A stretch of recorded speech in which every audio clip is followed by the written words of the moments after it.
author of a couple of books, especially I will name those books which he has written, which is Pakistan se Englistan. This is his first book. This program will be in Urdu. Pakistan से इंग्लिस्तान उनकी पहली किताब है, और फिर उसके बाद उन्होंने इंग्लिस्तान मेरा इंग्लिस्तान उसके ऊपर एक किताब लिखी। तो उनके ऑथर हैं याकूब निज़ामी साहब। उनको मैं प्रोग्राम में शिरकत पर शुक्रगुजार हूँ। अस्सलाम वालेकुम सर, क्या हाल चाल है आपके? वालेकुम अस्सलाम, अल्लाह का बहुत फजल है। कमरान साहब आप ठीक हैं? जी अल्लाह का शुक्र सर। ये याकूब निज़ामी साहब हैं, इन्होंने काफ़ी सारी किताबें लिखी हैं, जिनमें से एक जो मैंने खुद पढ़ी है पाकिस्तान से इंग्लिस्तान तक, और उसके ऊपर मैंने चंद एक प्रोग्राम किए भी हैं। 2 प्रोग्राम आपकी गैर मौजूदगी के अंदर मैंने वो काफ़ी, क्योंकि मुझे पसंद आई थी, तो मैंने फिर उसके ऊपर प्रोग्राम करना शुरू किए। एक आपकी किताब है इंग्लिस्तान से इंग्लिस्तान मेरा इंग्लिस्तान। तो पहले तो सर थोड़ा-सा आप अपना वैसे ही थोड़ा-सा तारुफ़ करा दें, क्योंकि मैं इतना ज़्यादा आप बता नहीं सकूँगा जो खुद आप अपने मुतालिक बता सकेंगे, कि आप ये लिखने के काम के अंदर पहले कैसे है और आप क्या-क्या लिखते हैं और करते हैं? असल में मेरा ताल्लुक तो पाकिस्तान के जो कश्मीर इलाका है, वहाँ का डिस्ट्रिक्ट है मीरपुर, वहाँ से मैं आया था, और आया भी था शादी के सिलसिले में। मेरी बेगम उस वक़्त यहाँ यूनिवर्सिटी में पढ़ती थी, तो मैंने उनको जॉइन किया था। ये दिसंबर 82 की बात है। तो जब आदमी इंग्लिस्तान में आ जाता है, तो जो पाकिस्तान से ख़्यालात या आदमी को इन्फॉर्मेशन होती है, उससे मैंने काफ़ी मुख्तलिफ़ जगह को पाया। तो जब मैंने देखा कि जो मेरे ज़हन में ख़ाके थे या जो सोच थी या बरतानिया के बारे में, वो तो यहाँ पर उससे बिल्कुल ही मुख्तलिफ़ मैंने उस चीज़ को देखा। तो उस वक़्त मैंने सोचा कि ठीक है, ये रोज़गार के साथ-साथ ये जो लिखने-लिखाने का काम भी होना चाहिए। उसकी 2 वजह ये हुई थी कि एक तो जब हम लोग मेरी तरह के जितने भी लोग आते हैं, वो पाकिस्तान से अपने दोस्त, अहबाब, रिश्तेदार, बहन-भाइयों को छोड़कर यहाँ आते हैं। तो जब दोस्त, अहबाब वो लोग नहीं होते हैं, तो आप फिर बिल्कुल आइसोलेशन में चले जाते हैं, और बाज़ औक़ात आदमी वो डिप्रेशन में भी हो जाता है। तो मैंने सोचा कि इससे पहले कि डिप्रेशन में जाए, आदमी को एक्सप्रेस करना चाहिए अपना। तो वहाँ से फिर मैंने लिखने का आगाज़ किया। छोटे-छोटे आर्टिकल लिखा करता था डेली जंग में, जिन्हें कुछ लोगों ने पसंद किया, और वहाँ से फिर बात चली, और फिर मैंने ये किताबों में थोड़ा-सा आपकी फैमिली का भी बैकग्राउंड में अगर मैं गलत नहीं हूँ, तो आपके जो वालिद मोहतरम थे, उनका भी दर्स व तदरीस से कुछ ताल्लुक था? जी, मेरे वालिद साहब आलिम दीन थे, और उनके ज़िंदगी पर मैंने एक किताब लिखी थी, एक सदी की बात, जो मार्केट में है, वो फ्रेश हुई थी। लेकिन चूँकि हमारा ताल्लुक कश्मीर के उस हिस्से से है जो जिसको मकबूज़ा कश्मीर कहते हैं, लेकिन वहाँ से हम 1965 में जब ये वॉर हुई, तो उसमें अफ़ेक्ट हुआ हमारा तमाम इलाका, तो हम फिर पाकिस्तान में मुंतकिल हो गए। तो हमारा कुछ जो मेरे 2 भाई हैं, वो गुजरांवाला कैंट में सेटल हैं। मेरी बहनें भी, यानी आधी फैमिली गुजरांवाला कैंट में सेटल है और आधी मीरपुर में है। आधी मीरपुर के अंदर है।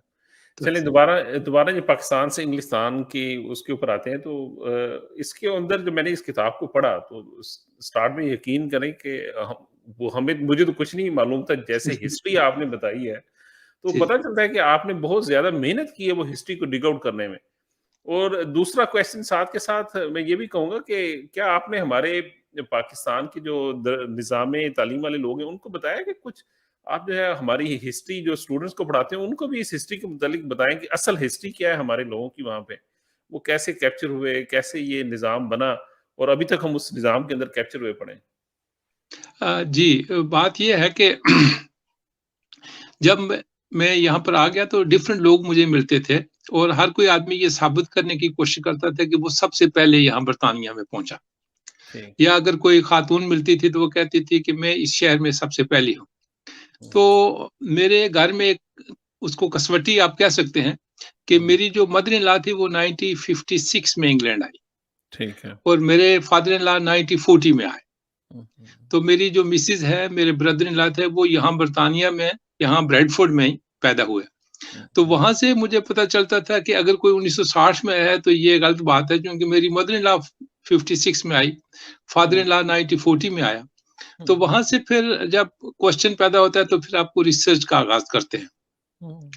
ओवरऑल जो हमारे लोगों की सोच थी कि ये जो तकसीम हिंद के बाद जब सेकंड वार, उसके बाद हम लोग आए, तो वो एक लिहाज से ठीक है, लेकिन मैंने फिर स्टडी की, मैंने डिफरेंट म्यूजियम में गया, जो इंडियन ऑफिस ब्रिटिश लाइब्रेरी थी, उनसे राब्ते हुए, तो तहकीक से पता चला कि ये बात काफी पुरानी है। ठीक। तो वो बात तो मेरे ख्याल में ऐसे ही है कि जैसे जब पहले यूरोपियन बरसगीर में पहुंचा तो वहीं से ही हमारा आना जाना शुरू हो गया। आना जाना शुरू हो गया था। तो इस किस्म की बात है, लेकिन ये हुआ कि डिफरेंट दौर में डिफरेंट तरीके से लोग आते रहे। यानी शुरू में हम कह सकते हैं कि हमारे जो ज्यादा ख्वातीन आती थी वो सर्वेंट, नौकर, क्योंकि जब अंग्रेज वहाँ हुकूमत करते थे शुरू शुरू में, जब ईस्ट इंडिया कंपनी के इनके मुलाजिम थे, तो उनके मुलाजमीन में जो उनके बच्चों के देखभाल, दाया और दूसरे घर के काम काज के लिए ख्वातीन और जो बच्चे होते थे, तो वो जब फैमिली वापस आती थी तो उनको साथ ले आते थे। ठीक है। तो यहाँ पर वो कुछ अरसा रहते थे, फिर चले जाते थे। तो बुनियादी तौर पर वो जो आया है वो हमारी अर्ली अर्ली वो जो है। इमिग्रेशन है उसका उन्होंने आगाज किया।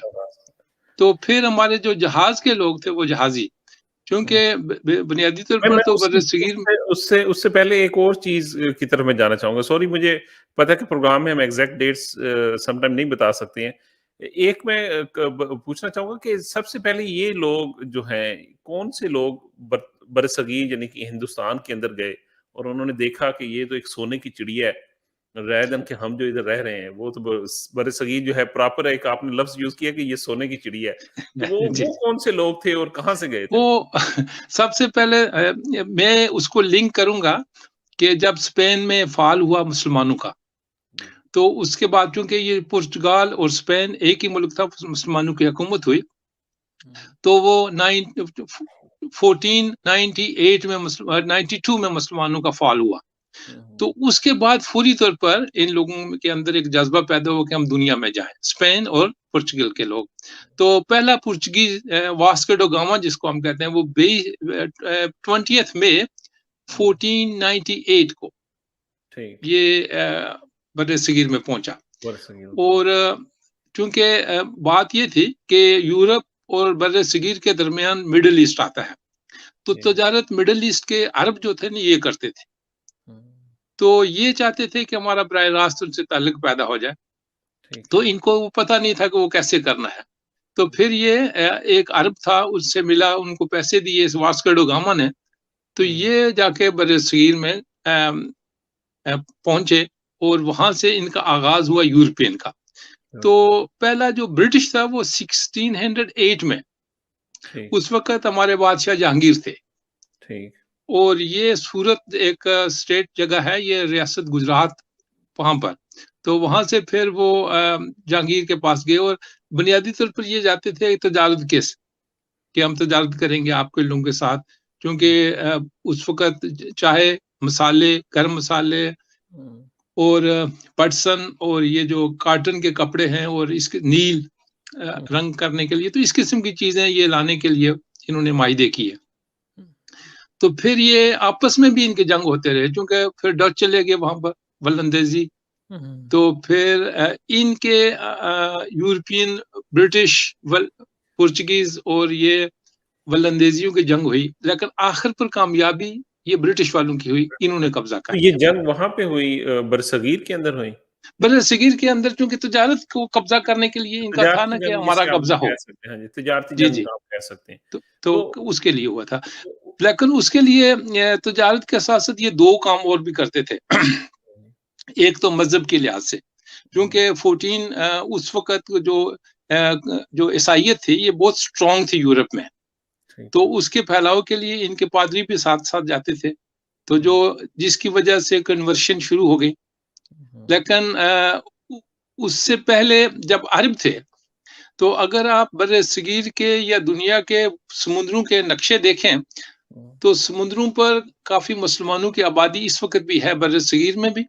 हुँ, हुँ, और ये इंडोनेशिया, मलेशिया अगर देखें और चाइना तक, क्योंकि ये जिसको सिल्क रूट कहते हैं, उस पर भी हमारे लोग जाते थे, ये मुसलमान। तो जहां पर ये गए, इन्होंने लोकल ख्वातीन से कुछ शादियां की हुँ, और उसके हवाले से वो मुसलमान लोग हुए, इन्होंने मसाजिद कायम की। हुँ। तो जो बर्रे सगीर में पहली मस्जिद है वो 7वीं सदी में अरबों ने ठीक, बना ली थी उस वक़्त। ये साउथ इंडिया में हुई थी ये साउथ बात। इंडिया में, ठीक है। जी, जी, ऐसे। तो ये जो सबसे पहले पुर्तगाल के या पुर्तगीज़ गए, उसके बाद ये डच, वलंदेज़ी और फिर ये बरतानिया के लोग उधर जाके बरसगीर में जाना शुरू, उनको पता चला कि ये एक सोने की चिड़िया है, जी, ये जी, तो हमने ऐसी बात। बहुत ज़्यादा मिस की है। आपके मैंने एक किताब के अंदर ये भी अल्फ़ाज़ देखे हैं कि यहाँ की औरतें जब जाती थी, वो कहती थी कि बरसगीर की औरतें तो सोने के अंदर लदी होती हैं और हमारे पास तो कुछ होता ही नहीं है, है नहीं? ये भी आपके अल्फ़ाज़ हैं। जी, तो ये नहीं, ये तो बात सही है क्योंकि उस वक़्त जो यूरोप की हालत थी वो इतना डेवलप तो नहीं था, इंक्लूडिंग यूरोप जो बर्तानिया था। अगर आप देखें ठंडा मुल्क था, तो उस ज़माने की जब बात थी वो काश्तकारी ज़्यादा होती थी, काश्तकारी से लोग अल्लाह और ये चीज़ें पैदा करते थे। तो बर्तानिया में इस किस्म की कोई चीज़ें नहीं थी। जी, और एक बात जो मैं सोचता हूँ कि जब भी लोग माइग्रेशन करते हैं, एक जगह से मूव दूसरी जगह होते हैं, तो वो रोज़गार के सिलसिले में होते हैं। जी। तो और वो उसी वक़्त आदमी जाता है जब उसको अपने तौर पर कुछ ना मिले। तो बर्तानिया के लोग इतने मजबूर हो गए थे उस वक़्त कि यहाँ से अमेरिका चले गए थे हुँ, और अमेरिकन और में जो जितने भी हैं वो स्पेनिश, पुर्तगी और ब्रिटिश है। मेजॉरिटी इन लोगों की है। यही लोग हैं जिन्होंने अमेरिका को आबाद किया, वहाँ पर कब्ज़ा किया, वहाँ पर ये हुकूमत करते रहे। तो उसके बाद फिर इन्होंने देखा कि और वसाइल हमें चाहिए तो ये फिर बरसगीर पहुँचे और ऐसे दुनिया में करते-करते वो कॉलोनियलिज़्म जो था वो उस वक़्त अरूज पर पहुँचा हुँ, और हुँ। उसी की कड़ी में इन्होंने यूरोप से नहीं अफ्रीका से गुलामों की जो खेप लानी शुरू की थी अमेरिका के लिए ताकि ये लोग उनकी काश्तकारी करें, उनकी ज़मींदारी करें और वो एक लिंक था उस वक़्त उन्होंने हुँ। पैदा किया। अच्छा, एक चीज़ जो अभी हमारे जो मैं जिसको समझ नहीं पाता हूँ कि ये थोड़ा-सा क्विकली हम आगे की तरफ जाएँगे कि ये ईस्ट इंडिया कंपनी इन्होंने बनाई थी। मलके विक्टोरिया ने ये बरतानिया की ही थी ईस्ट इंडिया कंपनी। तो ईस्ट इंडिया कंपनी ने आखिर कैसे बरसगीर पूरे के ऊपर उन्होंने कब्ज़ा करने में मदद की? आखिर उस वक़्त क्या निज़ाम नहीं था हमारा मुसलमानों का? कौन-सी हुकूमत थी जो बिल्कुल इस किस्म के कू के अंदर आ गई कि उनको पता ही नहीं चला कि और वो सारे का सारा दे बैठे अपने आप को? बात ये जो मैं समझा हूँ वो ये थी कि जो मुगल थे वो तो बरसगीर में उनका पूरा होल्ड था। लेकिन आस्ता-आस्ता उनकी ग्रिप जो है ना वो लूज़ होना शुरू हो गई थी। तो उन्होंने ऐसे किया था कि कुछ जो स्टेट थे उनको खुद मुख्तारी इन्होंने देनी शुरू कर दी थी। अपने उनके साथ लिंक भी रखते थे लेकिन उनको फुली इख्तियार थे। जैसे टीपू सुल्तान है और जो सोत की हमारी जो रियासतें हैं, हुँ, हुँ। तो अंग्रेज़ बुनियादी तौर पर वहीं से गया जी, और बर्तानिया में जो सबसे पहले आने वाले लोग हैं, वो मेरे ख़्याल में बांग्लादेश और पटना बहार के लोग हैं। ठीक क्योंकि है, अंग्रेज़ों ने वहीं से स्टार्ट किया। ठीक है, सबसे आखिर में पंजाब में पहुँचे और पंजाब तो 1849 में इन्होंने फ़तह किया, आखिरी ठीक है, दौर में। उससे ठीक। पहले ये 200 साल तो उधर नीचे काम करते रहे जो साउथ इंडिया है। तो हुँ, वो बंगाली लोग आते रहे और फिर इन्होंने ऐसे किया था कि इनके लिए वो मशहूर है ना कि डिवाइड एंड रूल। जी, ये जी। एक-दूसरे को लड़ाई कराते थे आपस में और हुँ, फिर इन्होंने एक फ़ौज बनवाई हुई थी, हुँ, जिसको किराएदार फ़ौज आप कह सकते हैं। ठीक है। बल्कि अब भी दुनिया में कहीं-कहीं इस्तेमाल हो सकती है, बहुत वो होती है। तो उसको वो इस्तेमाल करते थे, तो एक को डराते थे कि हाँ, वो तुमको मार देगा, तो ये उसको फिर सपोर्ट करते थे और जब ठीक, वो फ़तह हो जाता था, तो फिर उसको टेक ओवर कर लेते थे। तो इस किस्म का इनका टैक्टिक्स यूज़ करते थे one by one. One by one. इसका मतलब यानी कि उस वक़्त मुग़ल हुकूमत ऐज़ ए शहंशाह जो था वो मुग़ल थे, मगर उन्होंने वो लोगों को जैसे ये नवाबों ने रियासतों के नवाब थे, तो इन्होंने छोटी-छोटी रियासतें बना ली थी। जी, तो जी। फिर यूनिट्स बन गए थे, इसमें से इनकी एक अपनी इस जो उस वक़्त मुग़ल दौर की एक अपनी तो फिर पूरी फ़ौज ना होगी ना, ऐसे ही होगा? तो अगर फ़ौज होती तो वो उस तब तक वक़्त जो मुगलों का मेरे ख़्याल में जो निज़ाम ये था कि जब ये थे रियासतें, हुँ, हुँ, तो जब भी जंग होती थी, तो उन रियासतों से ये ले लेते थे आदमी। इवन के अंग्रेज़ ने भी जो फर्स्ट वार हुई, उसमें बर्र-ए-सगीर के हर जगह से उनके हमारे जो लोग आए जो हिस्ट्री में मैंने उनको लिखा भी है कि वो बर्तानिया में भी पहुँचे ये फर्स्ट वार में और ये आप लंदन में वोकिंग के करीब ठीक, जो कब्रिस्तान है वहाँ पर तो स्टोन लगे हुए हैं हमारे लोग जो शहीद हुए हैं उस जंग में 1915, 14, 16, 17 ये काफ़ी इनके स्टोन हैं वहाँ पर आर्मी का जो मैं वहाँ पर विज़िट किया था, मैंने कुछ तस्वीरें भी वहाँ से ली थी। जी, तो ऐसे ये करते थे कि अंग्रेज़ ने जो हुकूमत की, वो भी ऐसे ही की कि उन्होंने लोकल लोगों से हुकूमत करवाई। ये ठीक। तो सिर्फ़ अफ़सर आला थे हुँ, और हुँ, जो नवाब थे, उनको ये इख्तियार दे देते थे कि ठीक है, ये इलाका आपका है, आप कमाएँ हुँ, और मुझे दें। तो ठीक, वहाँ से ये पैसे लेते थे और उनको जब ज़रूरत पड़ती थी, तो ये वर्क फ़ोर्स भी ले लेते थे। तो ठीक। ऐसा कुछ सिस्टम था इनका। ऐसा ऐसा सिस्टम था। चलिए सर हमें ब्रेक के ऊपर जाने के लिए हमारे पास अभी 2 मिनट हैं, तो उम्मीद है कि इसके अंदर थोड़ा-सा और इसको मज़ीद डिस्कस ठीक है। कर लेंगे। हाँ, चलो ठीक। आखिरी जो थोड़ा-सा एक और था कि आपने कहा कि यहाँ से सबसे पहले बरतानिया के अंदर बंगाली बंगाली लोगों ने आना शुरू किया। तो जो जी। मुंशी अब्दुल करीम के ऊपर हम थोड़ी-सी बात इसकी डिटेल में आगे करेंगे। जो मुंशी हाँ, अब्दुल वो करीम मुंशी साहब वो हम बात करेंगे कि कैसे लोग ये जी, ठीक तो है? क्या वो बंगाली थे या वो पंजाब के इलाके के नहीं, थे? नहीं, कहाँ वो आगरे के थे। अच्छा वो आगरे के थे। हाँ, आगरे के हुँ, हुँ, हुँ। ये हमारे सदर थे ममनून हुसैन, ये जी, जी। नवाज़ शरीफ के दौर में। जी, तो वो जी। आगरे के थे और उसी टाउन में है, उनकी कब्र भी है वहाँ पर। जी, तो जी। उनके रिश्तेदारों से मेरी बात हुई है। कुछ ठीक, उनके रिश्तेदार यहाँ बरतानिया में भी हैं, ठीक। मुंशी अब्दुल मुंशी करीम। करीम साहब के। जी, अच्छा, नोटिगम में। नॉटिंघम में। तो चलें उ उन्होंने मुझे तस्वीरें वग़ैरह वहाँ से उनकी कब्र की और वो तमाम मेरे पास इन्फॉर्मेशन आई थी। ठीक है। चलिए सर इंशाल्लाह we have to go on to the ठीक, ब्रेक के बाद ओके, इसी थैंक यू मौजू जी। के ऊपर बात करेंगे for my listeners if they want to ask a question they can call us on 0333 and they can also send us a text message on 0333 मेरे साथ मौजूद हैं पाकिस्तान से इंग्लिस्तान की किताब के ऑथर याकूब निज़ामी साहब और हम पाकिस्तान की और बरतानिया की जो मिली हुई एक हिस्ट्री है उसके ऊपर बात कर रहे हैं। बड़ी इंटरेस्टिंग बुक है। आप लोगों को मैं सजेस्ट करूँगा वो पढ़ें, आपको बहुत ज़्यादा इल्म में इज़ाफ़ा होगा।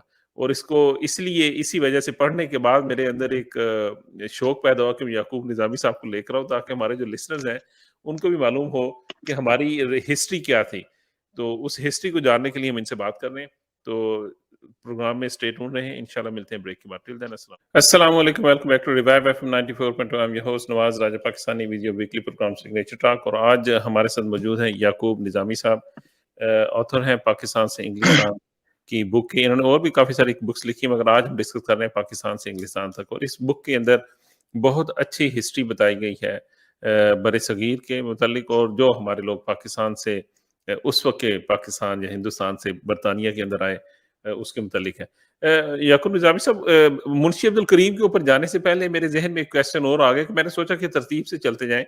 आपकी बुक के अंदर एक और भी ज़िक्र किया गया कि यहाँ से जो लोग जब बरसगीर में जाना शुरू हुए, तो उन्होंने जाके वहाँ पे नवाबों के घरों के अंदर ताल्लुकात बनाना शुरू किए, वहाँ पे शादियाँ की। वो भी बताएँ उसकी कि क्या यानी कि मंतक थी, करने का मकसद क्या था? असल में जब अंग्रेज़ वहाँ पर गए तो ज़ाहिर है जो मुग़ल थे उनको तो ये रिकॉग्नाइज़्ड करते थे कि ये किंग हैं। तो जी, उनके साथ फिर इनकी दोस्तियाँ हो गई, उन नवाबों के साथ दोस्ती हो गई। तो चूँकि जैसे पहले बात हो रही थी कि इनके पास वर्क फ़ोर्स थी, क्योंकि इनके पास थी राइफ़ल्स और इस किस्म का एम्युनिशन, तोपें, इस किस्म की चीज़ें ये लेकर गए थे जंग के लिए। तो वो जो नवाब थे, वो चाहते थे कि इनके साथ हमारे टर्म्स और तल्ख़ात बने। क्योंकि पुराने ज़माने में किंग किंग के साथ ही शादियाँ करते थे, नवाबों के उस क्लास के लोग होते थे।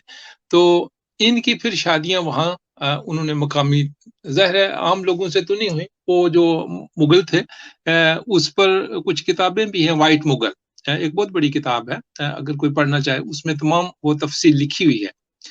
तो हुँ, इनके फिर बच्चे होते थे, लेकिन उन बच्चों को यहाँ ले आते थे। ठीक है। तो उसमें हमारी काफ़ी सारे मशहूर लोग जैसे नूरजहाँ एक लेडी थी, जी, जी, जो 1784 के करीब-करीब यहाँ बरतानिया में आई। तो ठीक। यहाँ पर अरसा रही, लेकिन वो उनका जो हस्बैंड था, वो किसी फ्रेंच लड़की के साथ भाग गया था, तो वो हमसे फिर उनकी सिस्टर की भी शादी हुई। तो ऐसे नवाबों के जो अपर क्लास लोग थे, और अंग्रेज़ों के साथ हुई और हुँ, उनकी नस्लें अब भी हैं। हुँ, अ, ये एक बड़ा मशहूर बीबीसी का था मार्क टेली। हुँ, हुँ, मार्क टेली दिल्ली में अभी गालिबन उसकी फैमिली है, वो जो है ना वो उन लोगों में से है, ठीक जिनके है। माँ जो है ना इंडियन और बाप ब्रिटिश थे। वाह! ब्रिटिश तो है। वो वहाँ पर ही रहते हैं अब भी लोग। हुँ। तो वो इस किस्म की बातें थी जो उस वक़्त हुई तो शादियों में। वो इसका मतलब ये भी कि एक इनका तरीका था कि लोगों के साथ इंटीग्रेट हुए वहाँ पे और जाके वो इंटीग्रेट हुए, कुछ जो इंग्लिश लेडीज़ थी, इन्होंने भी शादियाँ की मुकामी राजगान से, राजे जो थे, उनके साथ भी। तो ये दो तरफ़ा इनकी रिश्तेदारियाँ उस वक़्त हुईं। ठीक। ये तो मेरे ख़्याल में आप भी पॉलिटिकली अगर देखें, अपने मुल्क में तो बड़े-बड़े सियासतदान मुख्तलिफ पार्टियों में हैं, लेकिन उनकी हुँ, रिश्तेदारियाँ होती हैं एक-दूसरे के साथ। अवाम तो लड़ती पिछले दिनों रहती एक है, शादी लेकिन पिछले दिनों एक शादी हुई है तो उसके अंदर वो सब देखेंगे पीपल्स पार्टी, पीटीआई ओह और यस, उनके सबके वो सब लोग सब होते देखेंगे हैं। तो लोगों ने बल्कि काफ़ी जो एक भाई नून लीग में होगा, एक जो होगा वो दूसरी में होगा, अभी बिल्कुल, हुकूमत में बिल्कुल। होगा, तो ऐसे बिल्कुल, वो तो है। तो परवेज़ खट्टर साहब पीटीआई के हैं, वो हैं जो वज़ीर हैं, जबकि उनका जी, जी। भांजा जो है वो इस मुस्लिम लीग नून के अंदर कहते हैं शामिल हो गया। जी, जी। ये चीज़ बनाई गई है उनकी। जी, चलें, जी। अच्छा तो ये यानी कि शादियों का एक पॉलिटिकल इसका मतलब रियल जो मीनिंग था वो इंटीग्रेशन मैं नहीं कहूँगा, इंटीग्रेशन नहीं था, रियल जो पर्पस था वो पॉलिटिकल था और पॉलिटिकल ये पर्पस था कि हमने इस इलाके के ऊपर हुकूमत करनी है, so they are integrating in political way actually. देखिए ना, ये अगर आप तारीख़-ए-इस्लाम भी पढ़ें, तो हमारी जो शादियाँ हुई थी उस वक़्त, हुँ, वो डिफरेंट कबाइल से इसलिए हुई थी कि उन कबाइल की आपके साथ बैकिंग मिले आपको हमदर्दियाँ मिले। तो हुँ, उस वक़्त ये एक स्ट्रक्चर और एक सिस्टम था, जो कबाइली सिस्टम हम उसको कह सकते हैं। हुँ, तो उसके मुताबिक इन अंग्रेज़ों ने भी की शादियाँ, बल्कि अब भी अपर क्लास जो है ना, वो शादियाँ आगे-पीछे करते हैं एक-दूसरे की हुँ।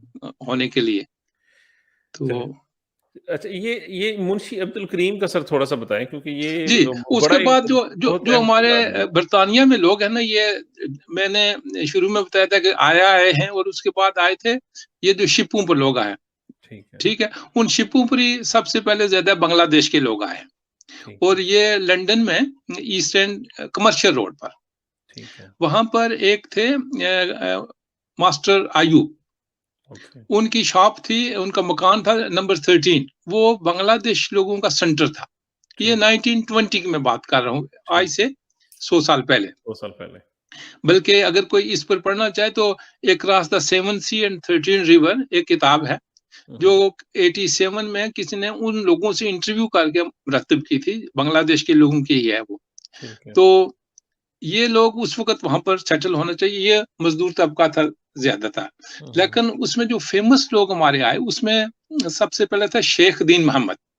ठीक है, शेख दीन मोहम्मद पटना से आया था 1784 में। ठीक है। तो उसने ब्राइटन के मकाम पर मोहम्मद बाथ कायम किए थे, जो स्टीम जी, बाथ आप कह सकते हैं। ठीक है, तो ठीक, वो जॉर्ज जो 5th था, उसका शैम्पूइंग सर्जन भी था। ठीक है। उसका बेटा था आगे, उसकी हुँ, जो वाइफ थी वो स्कॉटिश लेडी थी, आयरिश। दीन मोहम्मद की। तो जी, उसकी कब्र भी है। अगर कोई हुँ, ब्राइटन में जाना चाहे, मैं गया था, वहाँ से उनकी कब्र एक चर्च में वो दफन है, उनकी बीवी भी उसी कब्र में, दोनों का स्टोन लगा हुआ है। ठीक है। तो वो काफ़ी फ़ेमस था, उसका बेटा सर्जन था आगे अकबर। हुँ, तो हुँ, उसके बाद जो फ़ेमस आदमी वो मुंशी करीम साहब थे। ठीक है, मुंशी करीम साहब बुनियादी तौर पर आए थे 1887 में। ठीक, यहाँ पर जश्न हुआ था क्वीन विक्टोरिया का कि इसके 50 साल हो गए हैं इसको थ्रोन पर। ओके। 1887 में तो जश्न के तौर पर दुनिया के मुख्तलिफ जो इनके ज़ेर कब्ज़ा लोग थे, वो नवाब थे, उन्होंने इनको तोहफ़े भेजे।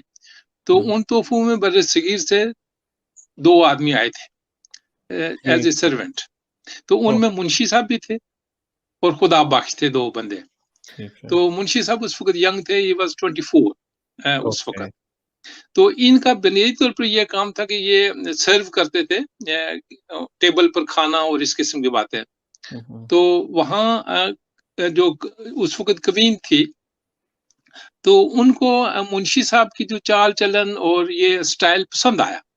तो हुँ, उन्होंने इससे इनसे पूछा कि आप कहाँ के हैं? तो इसने सब जब डिटेल बताई, हुँ, तो क्वीन विक्टोरिया को पता था कि मैं बरसगीर की भी क्वीन हूँ। हुँ, तो उनको ये एहसास हुआ कि मुझे वो लैंग्वेज सीखनी चाहिए। हुँ, तो चनाचे मुंशी साहब, मुंशी इसलिए कहते थे कि मुंशी टीचर को कहते थे, सिखाते थे। ओके। तो क्वीन विक्टोरिया को उन्होंने उर्दू सिखानी शुरू की। तो वहाँ से फिर और इनका लक़ब मुंशी हो गया, है जी? हाँ, queen Victoria was able to read and write in Urdu. हुँ, उसके उनके जो डायरीज़ हैं, अगर आप वो चेक करें तो वो मिल जाती हैं, उस पर वो लिखती हैं कि डायरीज़ में। तो वहाँ से इनका क्लोज़नेस हुआ। तो जैसे ये क्वीन के क्लोज़ हुए, तो ज़ाहिर है मुखालफत होनी शुरू हो गई थी। जो अंग्रेज़ थे उस वक़्त क्वीन विक्टोरिया के इर्द-गिर्द, उन्होंने इसकी बड़ी मुखालफत शुरू कर दी मुंशी साहब की। तो बहरहाल क्वीन विक्टोरिया ने किसी की सुनी नहीं। तो इनको मुख्तलिफ तो ये जगहों इनका पर सॉरी टू से आई एम आस्किंग, ये किस किस्म की क्लोजनेस थी जो इनको हुई कि ये क्यों जो इनके जो दूसरे रॉयल फैमिली मेंबर्स थे, क्योंकि उसमें आपने ये भी लिखा है ना कि ये इनको तकरीबन हर तकरीब के अंदर मुंशी अब्दुल करीम को लेकर जाती थी, इवन के एक तकरीब जिसमें सिर्फ रॉयल फैमिली के लोग आ सकते हैं उसके अंदर भी इनको लेकर जाया गया और वहां पर काफी इख्तलाफ हुआ। उन्होंने कहा कि नहीं, क्वीन ने कहा कि ये मेरे साथ आएंगे, उधर रहेंगे। देखिए, उस रिलेशन के डिफरेंट एंगल से आप देख सकते हैं। हम्म, एक तो वो इसलिए भी क्लोज़ था कि इनके टीचर की हैसियत से। दूसरा ये उनको इंडियन कल्चर भी सिखाते थे और उनको ये जो हमारी करी और रोटी ये भी बनाकर खिलाते हैं। खिलाते थे ठीक उनके ठीक। लिए। तो फिर ये जब इनकी पोजीशन हो गई थी as a secretary for Indian affair, तो ओके। उस वक़्त ये बहुत बड़ी बात थी, हाई हुँ, पोज़ीशन थी। तो राइट, उस राइट। वक़्त इनका और क्लोज़नेस हो गया था ऑफ़िस में, हुँ, जितने भी ख़तो-ख़ताबत आती थी, उस पर इनकी ज़्यादा मुखालफत हुई। हुँ, क्योंकि कुछ हर गवर्नमेंट की कुछ सीक्रेसी होती है, कुछ सीक्रेट्स मैटर्स हुँ, होते हैं, तो वो ये कहते थे कि ये इंडियन लोगों को पास करेंगे और ये हमारी सिक्योरिटी के खिलाफ है। हुँ, ठीक है। उनकी पर्सनल लाइफ में भी वो क्लोजनेस थी उनकी, हुँ, हुँ, जिस पर बाद में अभी रिसेंट एक फिल्म भी बनी थी, क्वीन विक्टोरिया, करीम और मलका विक्टोरिया। और हुँ, इनके जो वो पर्सनल खतो-खताबत थी, वो तो उस वक़्त जला दी गई थी, जिसकी ठीक वजह है। से काफ़ी एविडेंस इन्होंने ज़ाया भी हुए।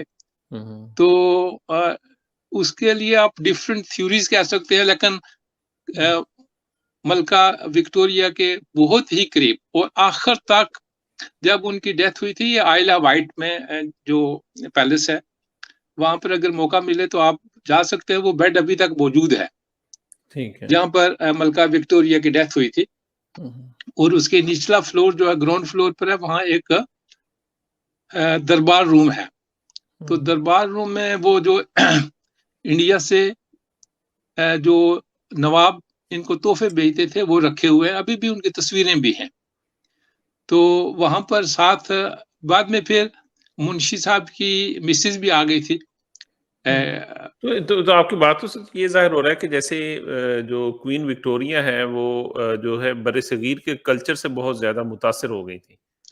होना भी चाहिए था, क्योंकि इतने बड़े मुल्क की वो क्वीन थी। ऑफ कोर्स उसको तो वो इनकी पूरा थ्रोन था ना इनका, उसको हम हुँ, तस्लीम करते हैं।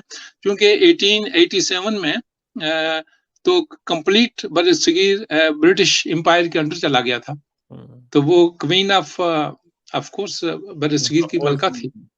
ठीक है, यानी कि मैं उनको कह रहा हूँ कि उनसे बहुत ज़्यादा मुतासिर थी। जैसे आपने वो बताया कि इन्होंने वो आइल ऑफ वाइट में एक दरबार बनाया हुआ था, वहाँ पर अगर आप जाएँ, तो आपको मुकम्मल अब यकीन। भी है। आइला व्हाइट में जो है ना, वो हुँ, हुँ, पैलेस है, हुँ, ये शाही पैलेस है। अगर आप जाएँ तो उसके ग्राउंड फ्लोर पर एक हॉल है, उसको कहते हैं दरबार रूम। अभी भी वो चीज़ें कुछ डिस्प्ले हैं वहाँ पर। वो यानी कि उस वक़्त उन्होंने बिल्कुल इंडियन कल्चर के हिसाब से उसको बनाया था, है जी? हाँ, वो लाहौर पाकिस्तान उस वक़्त तो ज़ाहिर है बरसगीर का ही था लाहौर में। हुँ, तो वहाँ से एक सिख थे आर्किटेक्ट, तो उन्होंने आकर ये डिज़ाइन किया था कि इंडियन कल्चर ऐसा है। तो उसके मुताबिक वो चीज़ें वहाँ पर रखी गई हैं। ठीक है। तो एक एक चीज़ आपने मेंशन की थी कि मुंशी अब्दुल करीम की जैसे ये फैमिली मुँह से पाकिस्तान निकला था, उस वक़्त के हिंदुस्तान के अंदर मौजूद थी। तो फिर क्वीन विक्टोरिया ने एक स्पेशल लेटर लिखवाकर वहाँ पर वहाँ के वाइसराय या उनको भेजा कि इनकी फैमिली को एक स्पेशल स्टेटस दिया जाए। पहले तो ये थोड़ा-सा बताएँ कि ये वहाँ पर वो जो एक स्टेटस कैसे डिवीज़न की गई थी कि एक शख्स कुर्सी के ऊपर बैठ सकता है, वो एक स्पेशल उसकी अथॉरिटी दी जाती थी कि you are allowed to sit on a chair. तो अ, वो ये थोड़ा-सा बताएँगे वो तो लोगों को पता चले कि आजकल के हम जैसे लोगों को तो यकीन नहीं आता ना कि अच्छा ये ऐसे भी होता रहा है। जी। बात ये थी कि चूँकि एक तो उनकी यहाँ पर पोज़ीशन थी, हुँ, हुँ। मुंशी करीम की मलका विक्टोरिया के साथ, और दूसरा उनको ये जो आजकल मिलते हैं ना एमबी और ये एजाज़ात जो शाही हैं, हुँ, वो मुंशी करीम को भी मिले थे। ठीक। और उनकी वजह से उनकी एक स्पेशल और पोजीशन हो गई थी। तो क्वीन विक्टोरिया ने मुंशी करीम ने मलका विक्टोरिया से खत लिखवाया वाइसराय को कि इंडिया में इनको जागीर दी जाए। उसको जागीरें तकसीम करते थे बादशाह। तो उस पर उन्होंने थोड़ा सा आगे पीछे किया, लेकिन उनको देना पड़ा। तो फिर मुंशी ने ये कहा कि मेरे बाप को भी दे कुर्सी, जब वो दरबार में कुर्सी भी उस वक्त मिलती थी, तो वो उन्होंने इनकार कर दिया। उन्होंने कहा कि ठीक है, मुंशी को मिल सकती है, लेकिन इसके बाप का कोई इस किस्म का कोई नहीं है पोजीशन। लेकिन जब मुंशी गया खुद अपने बीवी बच्चों को लाने के लिए, तो क्वीन के कहने पर इसको सरकारी तौर पर फिर एज ए मेहमान उन्होंने एक्सेप्ट किया, और इसको वो दरबार जो लगाते थे बरसगीर में, उसमें इसको शामिल किया गया था। दरबार के अलावा भी तो कुछ इस तरह होता था कि गवर्नमेंट ऑफिस के अंदर हर कोई शख्स चेयर के ऊपर नहीं बैठ सकता था। अगर कोई सवाली आया तो they are not allowed to sit on the chair. कोई इस जी, तरह का माहौल था। वो उस वक्त का एक सिस्टम था ना, इसीलिए लोग कहते थे ना कि जिसको वो चेयर कहते थे कि इसको चेयर मिलनी चाहिए, तो उनके लिए लगाई जाती थी। तो बाकी लोग या खड़े रहते थे या फिर बैठ जाते थे। तो वो ऐसे ये जो राजे महाराजे और उस किस्म की जो पोजीशन थी, जितना बड़ा कोई होता था उसके मुताबिक उसको दरबार में वो जगह मिलती थी।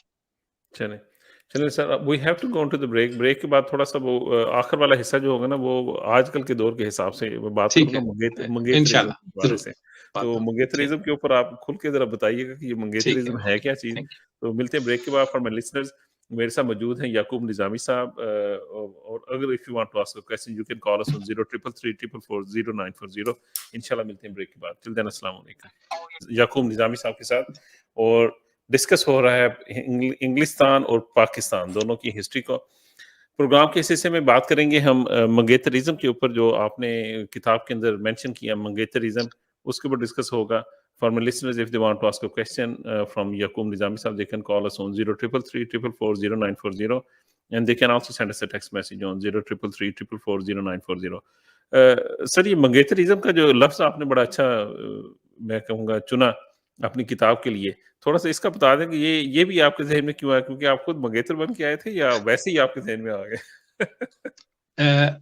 पिछले हफ्ते में ये जो पाकिस्तान से इंग्लिस्तान तक किताब है, इसको अपडेट कर रहा था। इसका नया वर्जन अभी मैंने अपडेट करके भेजा है पब्लिशर को, उसमें इजाफे करने थे। तो तस्वीरें देख रहा था, तो उसमें एक तस्वीर थी मेरी अपने गवर्नर पंजाब सरवर साहब के साथ, उनके मैं इंटरव्यू कर रहा था प्लेटफॉर्म।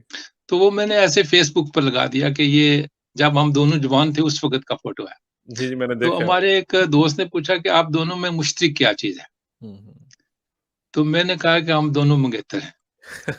तो उसने कहा कि आपका जवाब बिल्कुल दुरुस्त है। तो बरतानिया में जो मैं एक फिगर दे देता हूं ताकि हमारे सुनने वालों को मालूम हो जाए। सिर्फ पाकिस्तान के तकरीबन 16 लाख लोग हैं बरतानिया में आबाद, ठीक। और 10 लाख के करीब करीब बांग्लादेश के हैं, और 20 लाख के करीब करीब जो लोग हैं ये इंडिया से हैं। इंडिया के लोग 18 लाख। तो हम लोग 40 लाख से ज्यादा है बरतानिया में एशियन। ठीक है। तो हमारी जो पहली जनरेशन आई थी, ज़ाहिर है वो मजदूर की हैसियत से आई। तो जब 1968 में इन्होंने वो मजदूर बंद किए, तो इन्होंने कहा कि बीवी बच्चे आ जाए, फैमिली आ जाए। तो उस फैमिली में फिर बच्चे आए जो 10-10, 12-12 साल के थे। उनमें बेटियां भी थी, बेटे भी थे। तो जब वो 80 का दौर आया तो वो बच्चे जवान हो गए, कोई 18-20 साल के हो गए। तो फिर उनको शादियों की उस वक्त बड़ी मुश्किल पैदा हुई। तो हमारा उस वक्त कल्चर, बल्कि अब भी किसी हद से काफी लोग वो अपनी फैमिलीज में या अपने इलाके के वो उस तरीके से शादियां करते थे। तो कोशिश ये लोग करते थे उस वक्त कि हमारे जो आंटी है या भाई है या बहन का है या किसी का बेटा आ जाए या बेटी आ जाए। अब वो जो मेजॉरिटी है बरतानिया में, वो मीरपुर के लोगों की है। जी।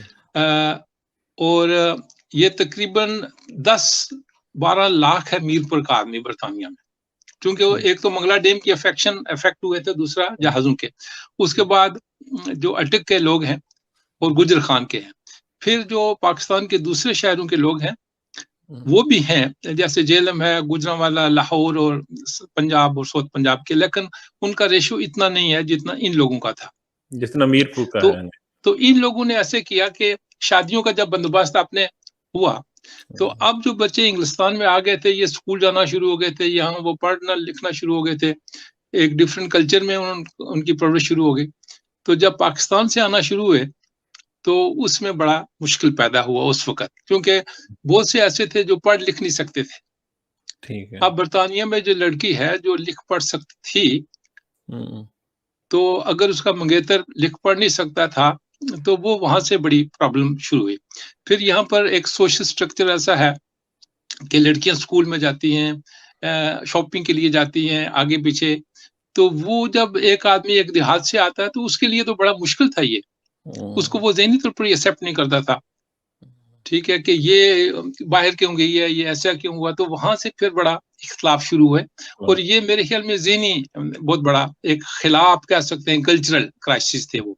हुँ, हुँ, हुँ, तो उसमें फिर जब लोग आना शुरू हुए, तो ऐसे लोगों को जॉब भी नहीं मिलता था।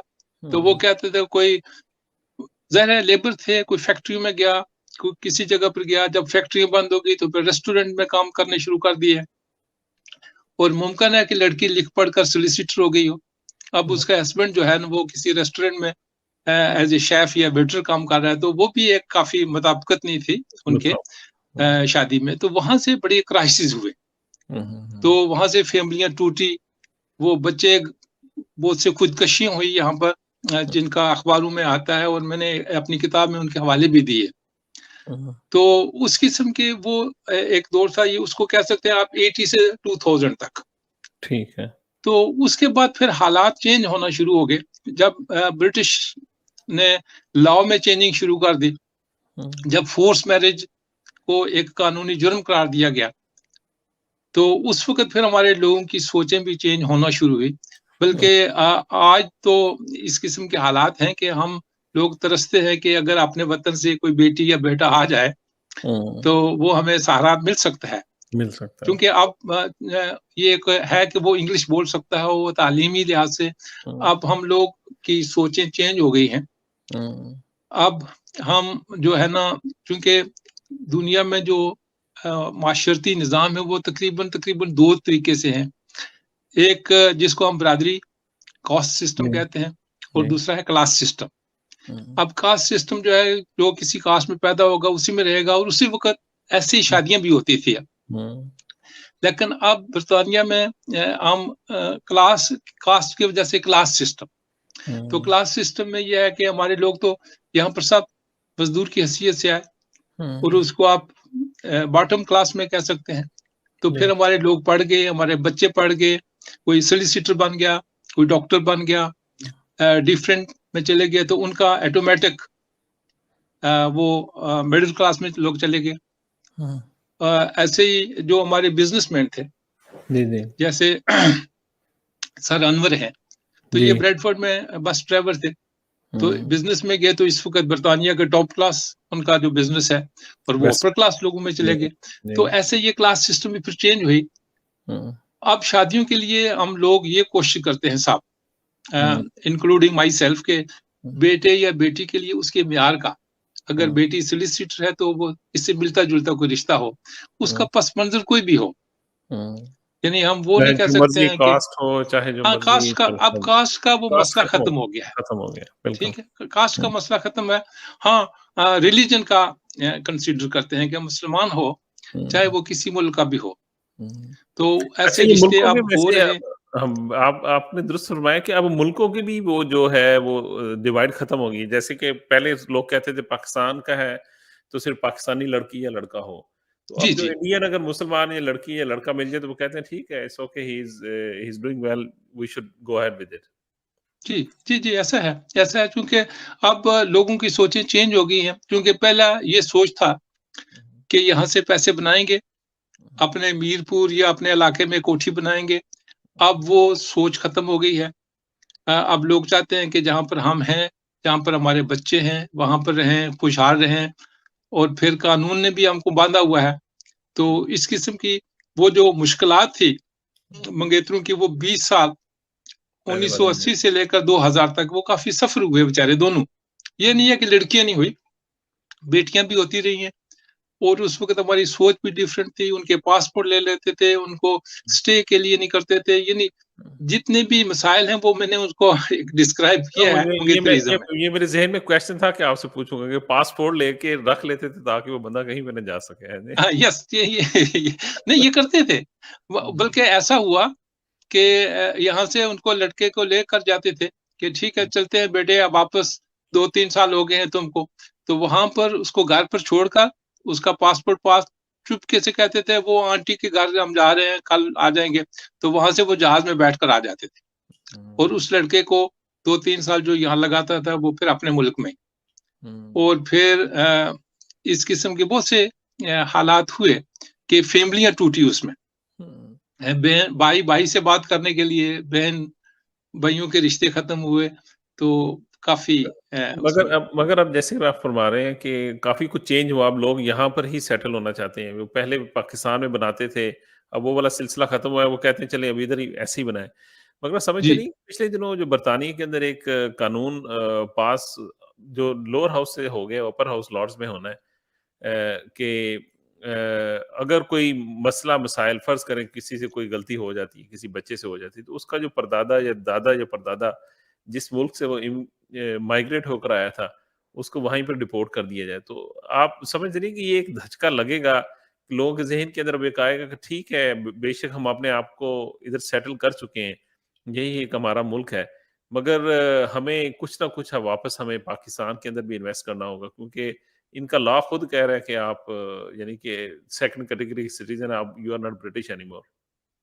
हाँ, वो कानून तो तैयार हुआ है हुँ, हुँ। और वो यकीनन नहीं होना चाहिए था इस किस्म के कानून बरतानिया में, हुँ, क्योंकि ये बड़ी फेयर नेशन है, इसमें बड़ा टॉलरेंस है। हुँ, ऑफ कोर्स ये मदर ऑफ डेमोक्रेसी है हुँ, और ये ग्रेट लोग हैं ब्रिटेन में। उसमें देखें कि ये इनकी हाईनेस है कि हमारे आज 18 एमपीज़ हैं हुँ। जी, और जी, उन लोगों का डिफरेंट पस मंज़र है। बिल्कुल ऐसे ही है। हमारे लॉर्ड्स हैं, तो उसको अगर हम इस एंगल से देखें कि हुँ, जो हमारे यहाँ के एमपी हैं वो अपने मुल्क में जाकर वो वोट नहीं ले सकते हैं। नहीं ले सकते। ठीक है? क्योंकि ये डेमोक्रेटिक सोसाइटी है। डेमोक्रेटिक तो बिल्कुल। इस किस्म की बात नहीं होनी चाहिए, वो कानून तो बन गया है, उस पर हुँ, इम्प्लीमेंट थोड़ा-सा मुश्किल हो जाएगा इनके लिए। हुँ, जैसे हुँ, मैं अपनी बात करता हूँ कि हुँ, मेरे फादर इन लॉ 1940 में आए, हुँ, मेरी मदर इन लॉ 1958 में आई और उन्होंने ज़िंदगी यहाँ गुज़ारी, हुँ, उनकी कब्रें यहाँ पर हैं। हुँ, अब जो मेरी मिसेज़ है इसको कोई पता नहीं है, इसको ये पता है कि हमारा इलाका मीरपुर का था लेकिन इनका गाँव का पता नहीं है। हुँ, अब जो हमारे बच्चे जवान हैं, तो वो कहाँ पर जाएँगे? हुँ। और इस किस्म की बहुत सी मिसालें हैं यहाँ ब्रिटेन में। अगर ऐसा करें तो मगर हमारा सब जो प्राइम मिनिस्टर है कानून तो अंधा होता है ना, कानून तो नहीं जी, जी। कहेगा कि कौन से आपके वालिद को गाँव का नहीं पता तो वी डोंट केयर नहीं देयर से वो मैं ये लॉ आपको है, बात बताऊँ कि अगर इस पर अमल हो जाए तो हमारे जो ब्रिटेन के प्राइम मिनिस्टर हैं, वो वो तुर्की भी में तुर्क जाएँगे। नस्ल के हैं। जो हमारे वज़ीर ज़ेत हैं, हाँ जी। वो भी पाकिस्तान से हैं। हुँ, हमारी जो दीप्ति हैं, वो इंडिया से हैं। हुँ, तो हुँ। ये इस पर इम्प्लीमेंट ज़रा करना इनके लिए मुश्किल हो जाएगा। और मगर आप समझते हैं कि ये कानून पास नहीं होना चाहिए था नहीं आपके आप कानून ये नहीं नहीं होना चाहिए, अगर हो भी गया तो बड़ा कम इम्प्लीमेंट होगा। हुँ, लेकिन मैं जाते-जाते एक बात ये भी कह दूँ कि इस कौम की एक ये हाईनेस भी है हुँ, कि हुँ, इस वक़्त ब्रिटेन के जो टॉप मिनिस्ट्रियाँ हैं, वो फ़ॉरेन लोगों के पास है। यानी हुँ, जावेद है, जावेद दीप्ति है, जो बिल्कुल। हमारा वज़ीर ख़ज़ाना है। हुँ, तो हुँ, आम लोग उसके मुतबादल हुँ, हुँ, अगर हम मैं और आप अगर अपने मुल्क में मैं छोटा-सा भी कोई जवाब देता हूँ, पूरी नेशन शोर करना शुरू कर दिया, हुँ, देखो फॉरेनर आ गए हैं, ये वो, बिल्कुल ठीक ऐसे है। लेकिन जब उनको पैसों की ज़रूरत होती है, दूसरों की तो फिर हमसे मदद माँगते हैं। तो बिल्कुल मेरे ऐसे ही। ख़्याल में ये हमें सीखना चाहिए इस नेशन से भी, हुँ, हुँ, एक-दूसरे से क्योंकि ये लर्निंग प्रोसेस है। हुँ, हुँ, ये कौम पूरी दुनिया से सीखती है, हमें भी इनसे सीखना चाहिए सही। और इनकी जो टॉलरेंस है और हुँ, ये बुर्दबारी है कि बिल्कुल। इनके मेन 3 पोज़ीशन पर पाकिस्तान और इंडिया के ओरिजिनल लोग बैठे हुए हैं, हुँ, हुँ, लेकिन कभी इस इश्यू पर इन्होंने शोर नहीं किया एज़ ए नेशन इन। देखिए बिल्कुल, जी। बिल्कुल ऐसे ही है। और सेकंडली एक और जो मैं कहता होता हूँ कि जो लंदन की खूबसूरती है, जहाँ पर आपको मल्टीकल्चरिज़्म मिलेगा, ये आपको किसी और जगह पे नहीं मिलेगा। और हमारे लंदन के जो मेयर हैं, जी, वो ठीक है, पाकिस्तानी बिल्कुल, ओरिजिन है और पाकिस्तानी और लंदन एक दुनिया का एक बहुत बड़ा मुल्क है। बहुत बड़ा बहुत बड़ा दुनिया मुल्क में उसका है, का नाम व्हाई है, नॉट क्यों नहीं? चलें। तो सर हमारे पास टाइम सिर्फ़ 1 मिनट रह गया। मैं चाहूँगा कि आप थोड़ा-सा जो क्लोज़िंग वर्ड्स देना चाहें और थोड़ा-सा ये भी बता दें कि जाते-जाते कि समझते हैं कि जो बर्तानिया उधर रहा तो उसने उस हिंदुस्तान के इलाके को बैकवर्ड बना दिए, सोने की चिड़िया से बैकवर्ड की तरफ लेकर गए थे। थोड़ा-सा 1 मिनट के अंदर और फिर we have to close it देखिए डाउन। ना, ये तो अगर आप अपने ये इर्द-गिर्द के पैलेस देखें, हुँ, हुँ। बर्तानिया के जो नवाबों ने कायम किए थे, तो ये जितना भी माल है इसके पीछे, वो ऑफ कोर्स इंडिया से आया है। तो वो जी। सोने की चिड़िया थी, इसीलिए ये लोग वहाँ पर पहुँचे। हुँ, और हुँ। क्योंकि उस वक़्त का जो महाशी निज़ाम था ना, वो था एग्रीकल्चर दुनिया में। जी, जी। तो बर्र-ए-सगीर इतना ज़रख़ेज़ मुल्क और दुनिया में कोई भी नहीं है। हमवार भी है उसमें। अगर आप अपना पंजाब का देखें तो कितना एग्रीकल्चरल मुल्क है। तो बिल्कुल ऐसे ही। वहाँ से वो जो चीज़ें लाते थे, वो तो इनके सोने से भी इनकी कीमती थी इनके लिए। बिल्कुल ऐसे ही। तो हम बेसिकली मैं और आप उसके पीछे-पीछे आए हैं। अगर वो हुँ। हमारी दौलत इधर ना होती तो हम शायद इधर ना आते। हम तो वो पता करने के लिए आए हैं कि देखें कि जो यहाँ से दौलत गई है, हाँ जी। उस दौलत का इन्होंने कैसे इस्तेमाल किया कैसे? है। हाँ, चलिए, तो चलिए। ऐसे ठीक है सर, आपके प्रोग्राम में आने का शुक्रिया। इंशाअल्लाह ताला फिर उम्मीद है कि आप टाइम निकालेंगे और आपकी दूसरी किताब के इंशाअल्लाह, ऊपर भी बात होगी सर। टिल इंशाअल्लाह। देन ठीक। सर अस्सलाम आपका वालेकुम। बहुत-बहुत शुक्रिया। Okay, thank thank you you very sir. अस्सलाम वालेकुम। मच। अल्लाह हाफ़िज़। It's cold here.